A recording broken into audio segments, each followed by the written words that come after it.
জাফলং বাংলাদেশের সিলেট জেলার অন্যতম আকর্ষণীয় পর্যটন কেন্দ্র, যা তার প্রাকৃতিক সৌন্দর্যের জন্য বিখ্যাত।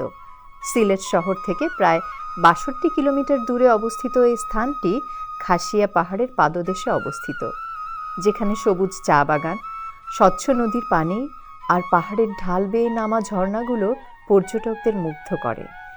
পিয়াইন নদীর তীরে বসে পাহাড়ের সৌন্দর্য উপভোগ করার পাশাপাশি নদীর নিচে রঙিন পাথরের স্তরও দেখা যায়, যা এখানকার অন্যতম আকর্ষণ। নদীর পাড়ের নৌকা ভ্রমণ পর্যটকদের আরও কাছে নিয়ে আসে প্রকৃতির এই সৌন্দর্যকে। এছাড়া শীতকালে এখানে ভ্রমণ করার জন্য সময়টি বেশ উপযুক্ত, কারণ আবহাওয়া থাকে ঠান্ডা এবং মনোরম। জাফলংয়ে স্থানীয় আদিবাসী খাসিয়া জনগোষ্ঠীর জীবনধারা এবং তাদের পান চাষও পর্যটকদের কাছে আকর্ষণীয় হয়ে উঠেছে।